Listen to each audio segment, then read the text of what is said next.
Salam Bapak Ibu Saudara yang saya kasihi dalam nama Yesus Kristus. Hari ini sebelum kita mendengarkan firman Tuhan, mari kita berdoa. Tuhan, kami mengucap syukur atas kemurahan-Mu sepanjang kehidupan kami. Kami percaya bahwa Tuhan Yesus selalu menyertai kami, memberikan kami hikmat, dan juga kami dapat mengenal kebenaran-Mu jauh lebih baik lagi. Ajarilah setiap kami, baik hamba-Mu yang menyampaikan, biarlah hamba dapat menyampaikan firman-Mu itu sesuai dengan kehendak-Mu, dan juga para pendengar dapat diberkati oleh Tuhan. Biarlah kuasa Tuhan sempurna atas kami. Terpujilah nama-Mu Tuhan, kekal selama-lamanya. Amin. Bapak Ibu Saudara yang saya kasihi dalam Kristus Yesus, saat ini kita mendengarkan firman Tuhan yang terambil dari Yakobus 3 ayat 1 sampai ayat yang ke-12. Dosa karena lidah. Saudara-saudaraku, janganlah banyak orang di antara kamu mau menjadi guru. Sebab kita tahu bahwa sebagai guru kita akan dihakimi menurut ukuran lebih berat. Sebab kita semua bersalah dalam banyak hal. Barang siapa tidak bersalah dalam perkataannya, ia adalah orang sempurna yang dapat juga mengendalikan seluruh tubuhnya. Kita mengenakan kekang pada mulut kuda, sehingga ia menuruti kehendak kita. Dengan jalan demikian, kita dapat juga mengendalikan tubuhnya. Dan lihat saja kapal-kapal walaupun amat besar dan digerakkan oleh angin keras, namun dapat dikendalikan oleh kemudi yang amat kecil menurut kehendak jurumudi. Demikian juga lidah walaupun suatu anggota kecil dari tubuh, namun dapat memegahkan perkara-perkara yang besar. Lihatlah, betapapun kecilnya api, ia dapat membakar hutan yang besar. Lidah pun adalah api. Ia merupakan suatu dunia kejahatan dan mengambil tempat di antara anggota-anggota tubuh kita, sebagai sesuatu yang dapat menodai seluruh tubuh dan menyalakan roda kehidupan kita, sedang ia sendiri dinyalakan oleh api neraka. Semua jenis binatang liar, burung-burung, serta binatang-binatang menjalar dan binatang-binatang laut dapat dijinakan dan telah dijinakan oleh sifat manusia. Tetapi tidak seorang pun berkuasa menjinakkan lidah. Ia adalah sesuatu yang buas, yang tak terkuasai, dan penuh racun yang mematikan.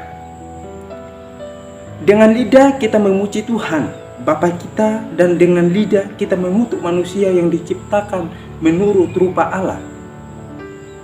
Dari mulut yang satu keluar berkat dan kutuk. Hal ini, saudara-saudaraku, tidak boleh demikian terjadi. Adakah sumber memancarkan air tawar dan air pahit dari mata air yang sama? Saudara-saudaraku, adakah pohon ara dapat menghasilkan buah zaitun, dan adakah pokok anggur dapat menghasilkan buah ara? Demikian juga mata air asin tidak dapat mengeluarkan air tawar. Bapak Ibu Saudara yang saya kasihi dalam Yesus Kristus, tema firman Tuhan saat ini, gunakan lidah menjadi berkat. Kitab Yakobus mengajarkan setiap orang yang percaya pada Yesus bagaimana menjadi orang-orang yang bisa mengontrol atau mengendalikan lidah. Nah, ini hal yang penting sekali kita harus lakukan sebagai orang-orang yang percaya kepada Tuhan. Dan itulah ya salah satu bagian atau cara kita bagaimana kita harus memelihara kehidupan kita.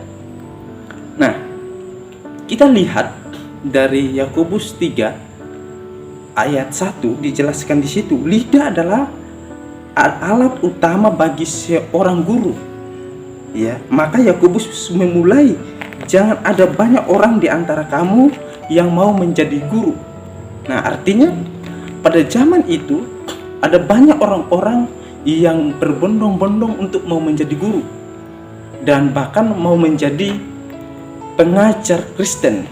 Nah, sehingga di situ muncul bahwa Yakobus menekankan jangan di antara kamu banyak guru. Nah, artinya ya, sehingga hal ini menunjukkan bahwa pada waktu itu prestasi atau bobot dari seorang guru itu sangat tinggi sekali. Makanya orang-orang itu pada zaman itu mau menjadi guru. Nah, karena menjadi guru yang pastinya ada konsekuensi, ya, ada konsekuensi yang dialami oleh guru, yaitu di mana guru akan dihakimi menurut ukuran yang lebih berat. Nah, apakah menjadi guru itu masalah? Tentu tidak. Nah, tetapi yang ditekankan oleh Yakobus, bagaimana menjadi teladan, ya, teladan dalam perkataan. Nah, barang siapa di antara kita yang bisa mengendalikan lidah, ia adalah orang yang sempurna, yang tidak melakukan perkataan yang rusak, ya, perkataan yang tidak sesuai dengan kehendak Tuhan. Tetapi orang yang sempurna ini dapat melakukan apa yang sesuai dengan firman Tuhan. Dia dapat melakukan itu sesuatu yang baik, yang sesuai dengan apa yang dikatakan oleh firman Tuhan. Nah, makanya barang siapa yang tidak bersalah dalam perkataan, ia adalah orang yang tidak bersalah dalam perkataan dan menjadi orang yang sempurna. Nah, maka hal ini, orang seperti ini dia dapat menguasai atau dapat untuk menguasai seluruh hidupnya dan mengontrol perkataannya, dan tidak melakukan sesuatu yang di luar dari firman Tuhan. Nah, ini adalah orang yang sempurna dan tidak cacat oleh dosa. Namun di situ barang siapa yang bisa mengendalikan lidah, ya, ada suatu contoh yang dimana Yakobus itu memberikan sebuah contoh bahwa ketika kuda itu dikenakan kekang, ya, kekang, ketika diberikan kekang pada mulut kuda, maka kuda itu bisa dikontrol atau diarahkan, ya, diarahkan. Dia mau arahkan ke kiri, ke kanan, ya, itu tergantung dari jurumudi yang mengendalikan kuda itu. Nah, ketika dia memberikan kekang, maka kuda itu dapat dikontrol dan seluruh tubuhnya dapat dikontrol. Nah, makanya hal ini penting sekali untuk kita harus menjadi pribadi-pribadi yang selalu taat, ya, yang selalu bisa mengontrol lidah kita. Nah, sehingga ada beberapa hal-hal yang Yakobus tekankan di sini.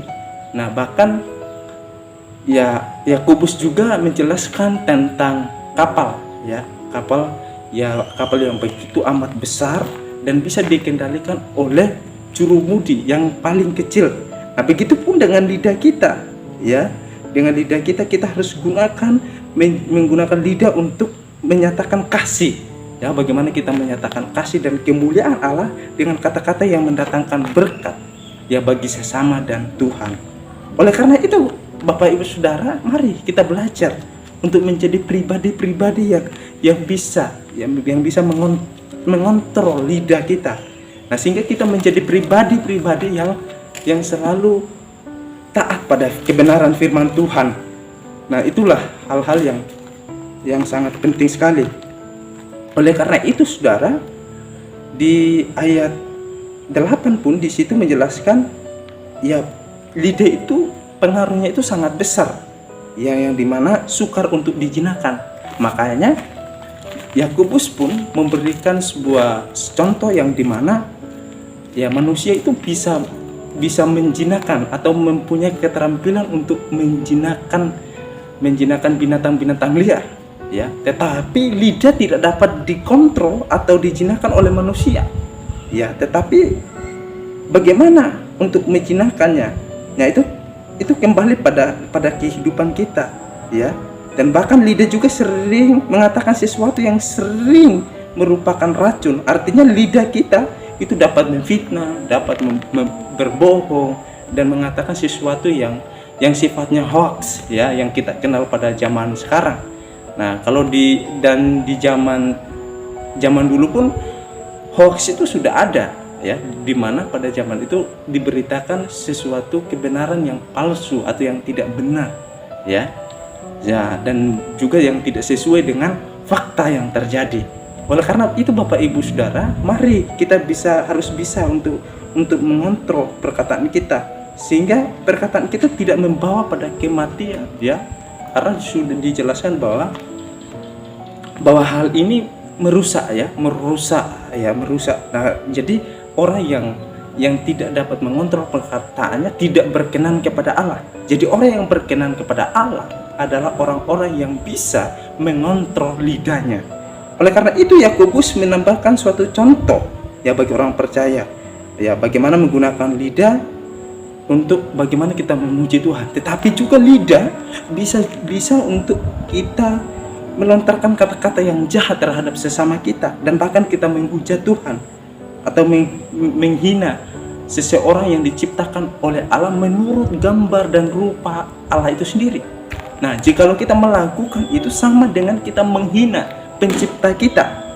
Nah, oleh karena itu ada hal-hal yang sangat menonjol di sini. Bagaimana kita harus tidak melakukan hal-hal yang tidak sesuai dengan kehendak Tuhan. Ya, sikap mendua dalam perkataan yang bertentangan yang keluar dari mulut yang sama adalah jenis kemunafikan.